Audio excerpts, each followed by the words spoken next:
Going to be talking about why I enlisted at 17, how I enlisted at 17, and what my job is, and all that jazz. So I enlisted at 17 because I didn't want to do 4 years of high school, but I did, technically.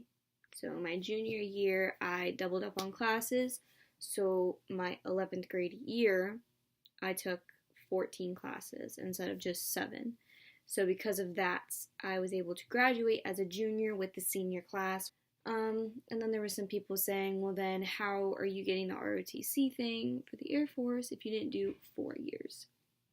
So my leadership / instructors set it up for me, as well as a few other seniors, to double up on classes. So for Army ROTC, you are a Let 1 your first year, Let 2, 3, 4. But if you take the Let 3 and Let 4 class within 1 year, they'll give you the certificate because it's 2 different classes, but it's like low-key not exactly the same thing for everybody. I did that. I turned 17 on graduation day, and then I literally, like 2 days later, went to my recruiter and I said, sign me up. And in case you didn't know, you can be 17 in the military with parental consent. So I went down with my mom. If you have both parents that are alive, you have to have both. Doesn't matter if your parents are divorced, it don't matter. He has to sign too, somehow. At least that's what my recruiter told me. So because my dad is deceased, I had to give the death certificate and my mom had to sign. So that's how I signed up. I signed for 6 years active duty because I wanted to. I don't know. I felt like if I did 4, I would regret it. And then I felt like if I did 6, I would regret it. So I just did 6. So that I really regret it. You know what I mean? But my job is security forces. So I'm pretty much a police officer in the Air Force. My job is to defend the base and keep things civil. I'll either be at a gate checking IDs, or I'll be patrolling, making sure everyone's tags are okay, making sure you're not speeding or you're drunk, stuff like that. Or on the flight line, watching the planes, making sure nobody tampers with anything. They also do, I have the Google definition, they also do missile security. They defend the combat arms, so like where they keep all the guns, there's usually a security forces person there, just so that like nobody goes haywire with the guns when they shouldn't be. And there's also dog handling. They're military working dogs, but you can't do that right off the bat. You have to like either get recommended or you have to do something like that stands out to your supervisors and stuff like that, and then you might have a chance. Security Forces does a lot of community service. They do a lot of training. Security Forces do deploy,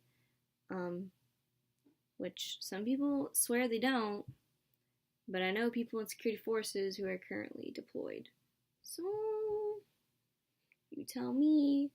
But yeah, I chose Security Forces because I wanted to have a job where I feel like I was somewhat active. So I didn't want a desk job. I didn't want a job where I had no interest because like I said, I'm probably going to go 4 or 6 years regardless. So like I would at least have a job that I'm somewhat interested in. But I actually qualified for every single engineering job that there is. And I didn't pick any of them because I didn't want any of them. Actually, I'm pretty sure I put one down as like my 4th or 5th choice. By the way, my job list was security forces, firefighter, open general because you have to put one, I'm pretty sure. And then there was like some engineering job.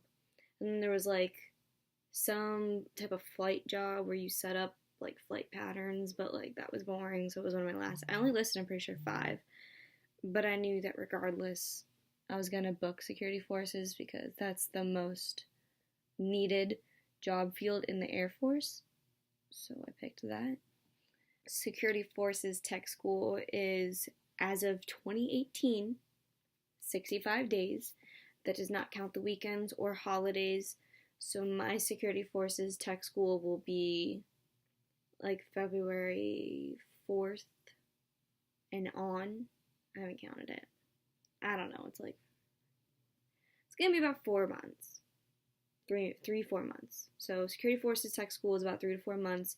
Security Forces Tech School is at Lackland Air Force Base, so it's the same base as boot camp, which I'm very thankful for, because at my BMT graduation, my mom and my family will be driving me my car, and they will be parking it at my tech school dorms, and then once I phase over and I'm allowed to drive, I'll have my car, and they're also putting suitcases, like 1 or 2 suitcases of like civilian clothing in my car, so when I get to tech school, I don't have to waste a bunch of money or have to wait for my parents or family to send me my clothes. So I'm going to be pretty set. I'm going to have my own comforters and stuff in my car.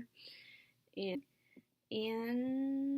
oh, I leave in 12 days as of when I'm filming this. So I leave December 11th technically, but I go down to MEPS on the 10th. So if you're going with me, or you know somebody who's going with me, you should tag them and have them like comment. We'll be filming a what I'm packing for BMT video soon. It's just I and the definition of a procrastinator, and I mean I have a backpack filled with like my shampoos, my conditioners, my contacts, my glasses, like all that type of stuff, but like I still don't know what to do. So if you know what to do, if you've been, leave a comment, because I know some people who just bring a backpack full of stuff, and then in the Air Force, and I'm pretty sure every branch, they do a backpack initiative where they also give you a backpack full of toiletries, notebook, pens, highlighters, and stuff like that. But then I've heard also that people bring like suitcases with like other stuff. But I don't think I'm gonna bring a suitcase. I think I'm just gonna bring my backpack. But if I can't fit everything, then I might have to bring like a carry-on. But yeah, thank you for watching. Like and subscribe. I'll leave all my social medias in the description box. So, see you soon.